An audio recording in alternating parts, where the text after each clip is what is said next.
In general, under the Brown Act, the committee cannot discuss or take action on items that don't appear on the agenda. So if there's a particular item or items that members of the committee want to have on a future board meeting, you communicate that preferably through the chairman or chairperson once you select that person, and that chairperson will act to funnel the information to district staff, and that way items can get added to the agenda.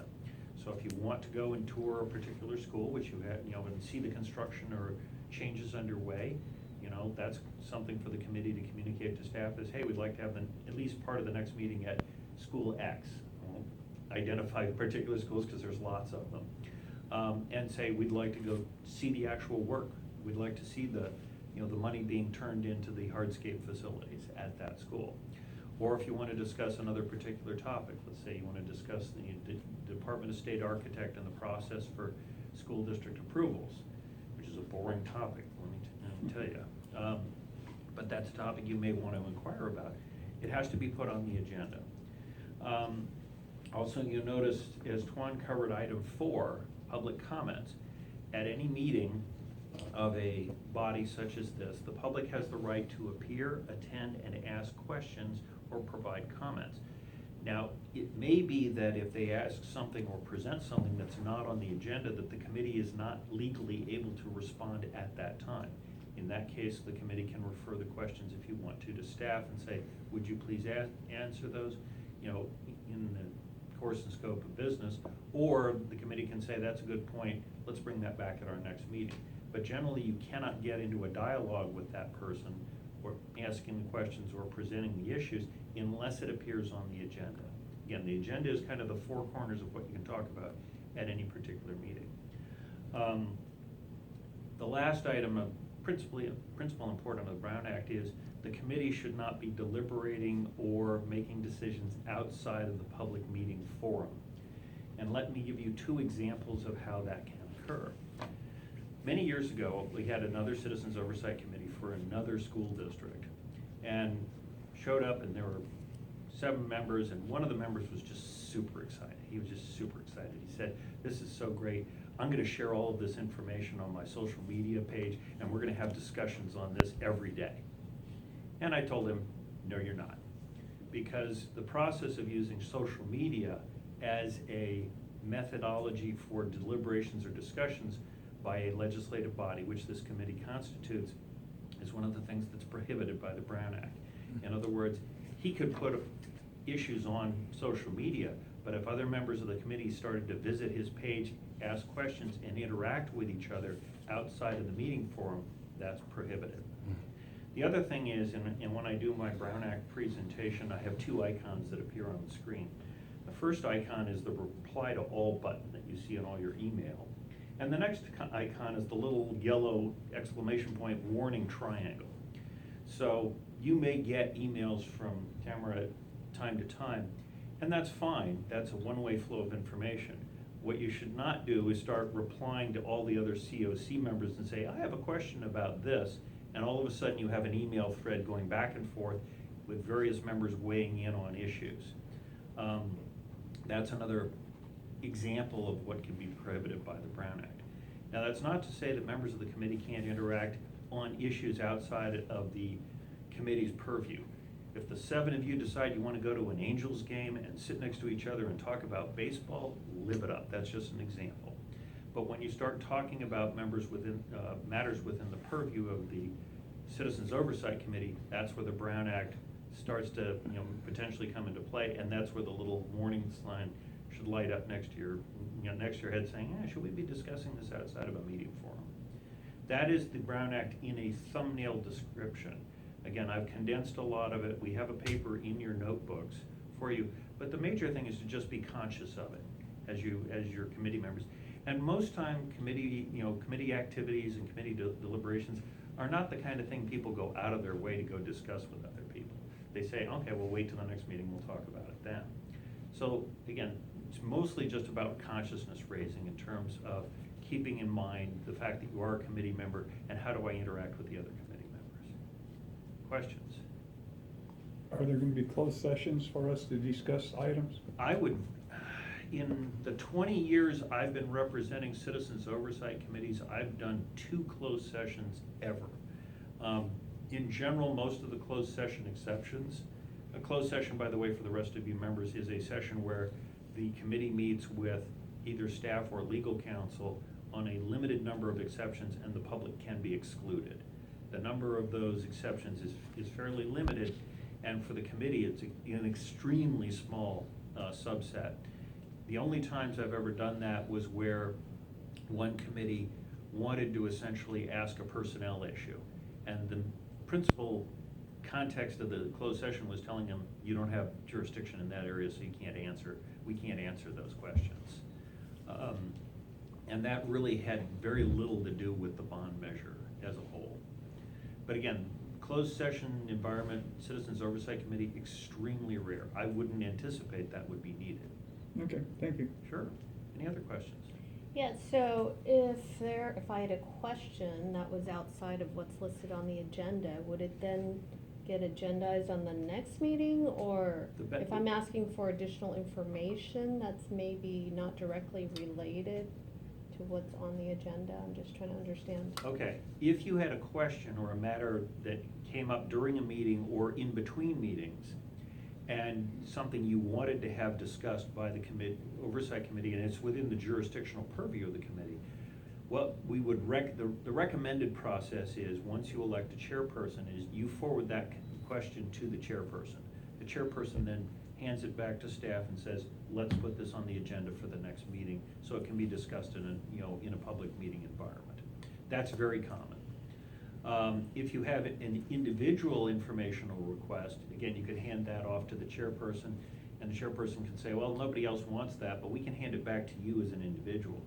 But most times, most committee members, if one member asks for it, all the committee members want to see it. And as a result, it can sometimes get pushed back out. Again, the information flow one way from staff out to you people, as long as it goes up on the website, which we'll cover in a bit. That's fine. That's a one-way flow of information. That's not part of a deliberative process, and that's allowed under the Brown Act. Does that answer your question? Yeah. Anybody else? I have a question. Sure.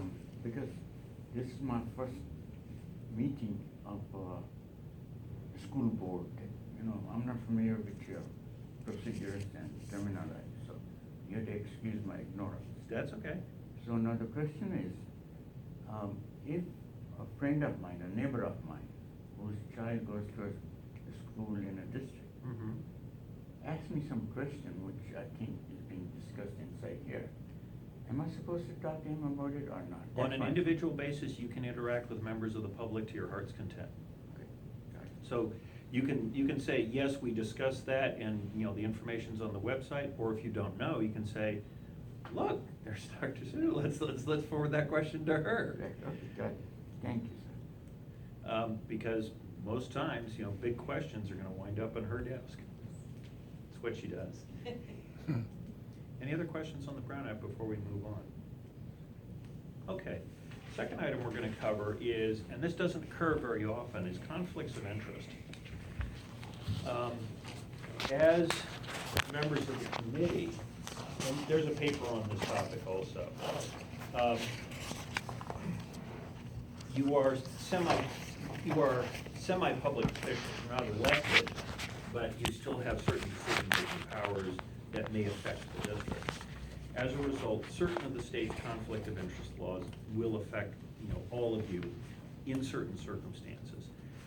Generally what that means is that if you or a member of your immediate family would stand to have a financial gain or benefit as a result of contracts and dealings that the committee oversees, that's a potential conflict of interest. And I'll give you 2 really good examples that I've encountered in my experience.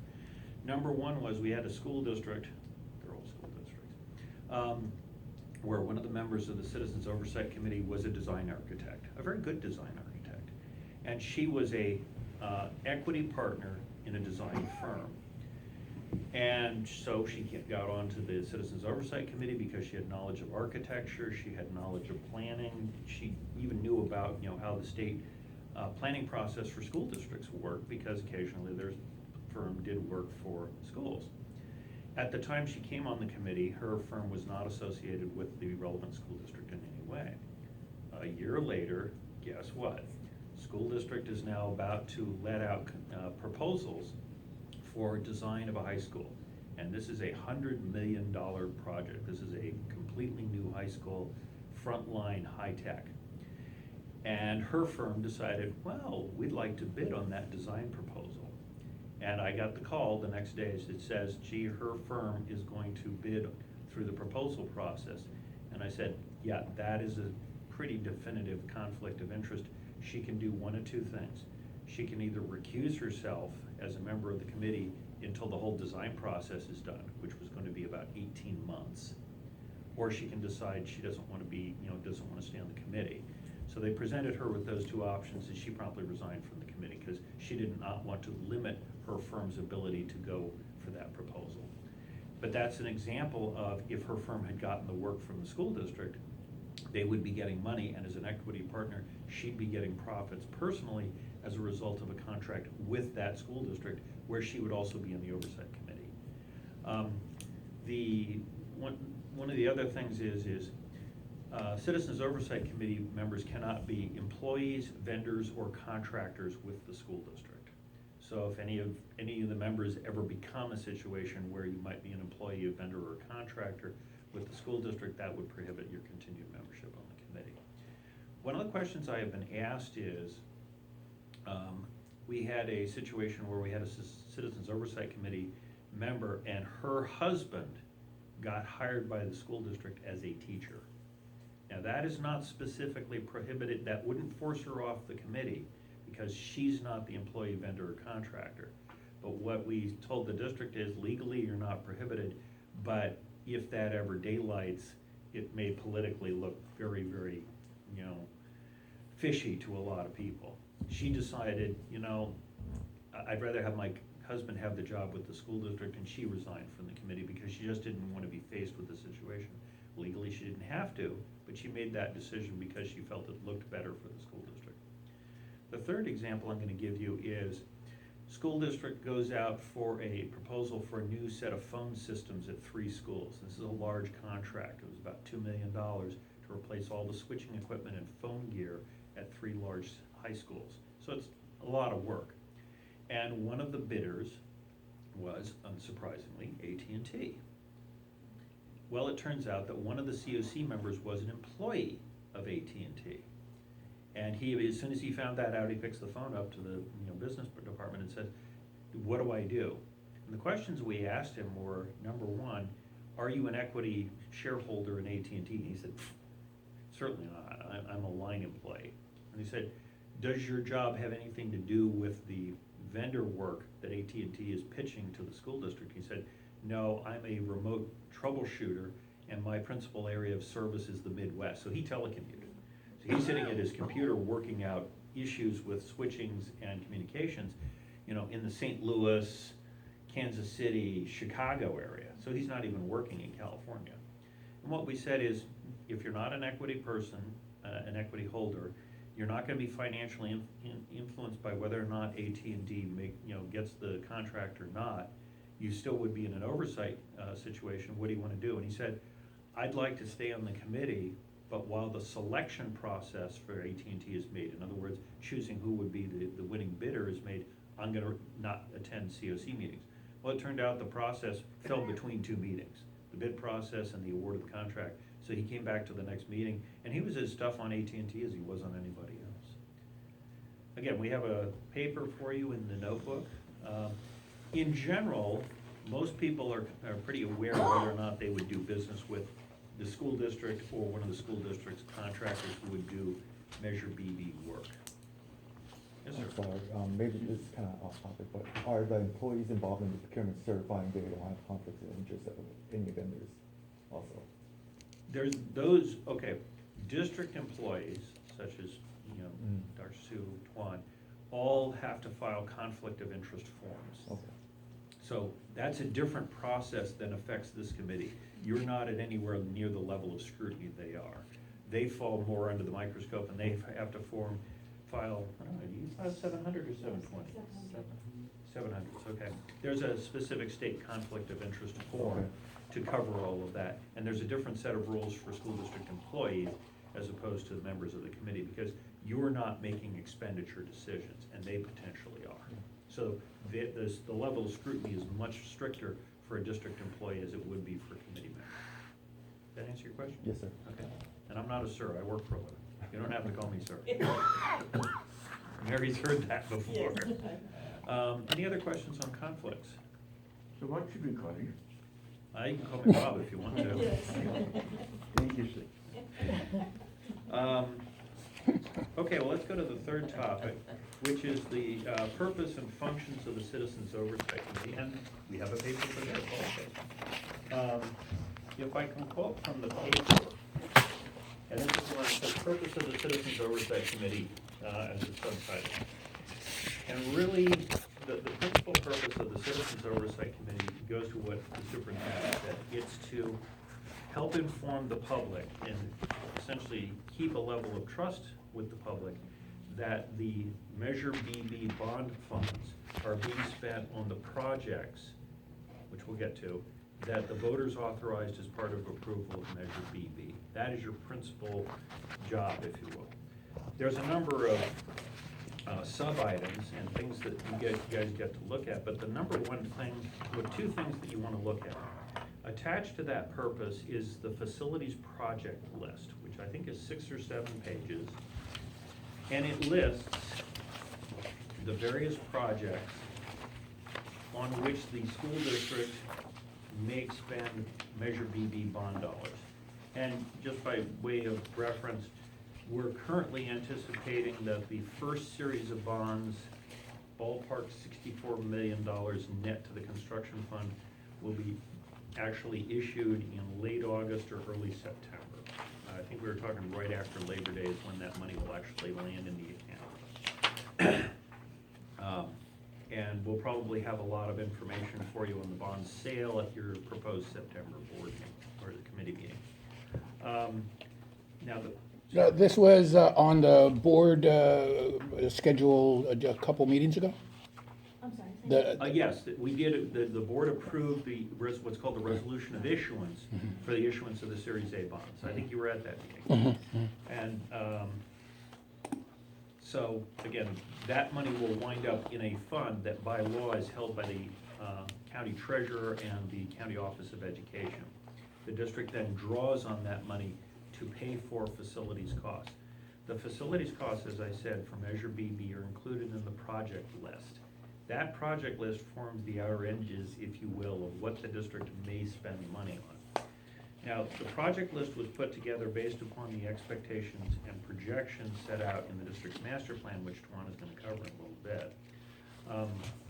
And as such, the facilities list is the authorization document for the expenditure of bond funds. That is a principal item for you guys to keep handy, because that is your, I see this expenditure, is it in this list? That is one of the primary things you guys do. And that will the facilities list covers a lot of things, including related costs, for example, infrastructure costs, that are not necessarily in the master plan. So in certain cases, the facilities list is actually broader than the master plan. The master plan is a guidepost, a roadmap, if you will, for how we're going to get from A to B. The facilities master plan is a much bigger area than that, so that the district has flexibility moving forward, because I think the plan for expenditure or the issuance of the bond funds runs over like 10 to 12 years. 10 to 12 years from now, we may have entirely different environmental laws, we may have had different environmental concerns. State funding is almost certainly going to be different than it is today, because state funding never stays still. And other factors may arise. So when we built the facilities project list, we built in flexibility for unknowns out in the future. But it does contain a list of projects and school sites on which the Measure BB bond money can be expended. Some examples of things you also may want to inquire about is, gee, how does a school project go from conception all the way to final delivery and acceptance? You may want to have a presentation on that, because it is not as simple as most people would think. And it's much more expensive to construct a school building, given all of the state requirements and federal requirements, than you might think. How many people here know about the Department of State Architect? Oh, we do have two. Okay, that's rare. Most people in committees have never heard of it. The Department of State Architect, which you'll probably find out about later, is a department of the state that actually reviews plans and designs for school buildings. And in fact, any building in which students are going to be housed generally has to go up to DSA and get their sign-off before construction can occur. Most people don't realize that, and it's one of the things that unfortunately drives up costs for doing schools. But it also makes sure that school buildings are among the safest buildings you can be around. As somebody once said, if you're ever in a really big earthquake or a tsunami or a fire, either go to a hospital or go to a school. Those are going to be the two safest buildings you can find. So keep in mind that facilities list, keep it handy, because as you see expenditures, as you see the bond money being expended, one of your jobs is to look at that and say, do I find that description in the project list? And if you do, great.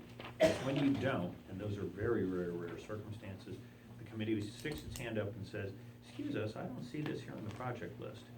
I've had about half a dozen of those inquiries over 20 years of, we don't see this in the project list, and usually it's a case of, okay, you have to flip over to this page, it's not in this specific school, it's over here in the general descriptions.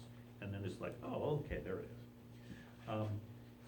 All of the years I've been doing this, none of our clients has ever had a situation where they expended money outside of the four corners of the project list.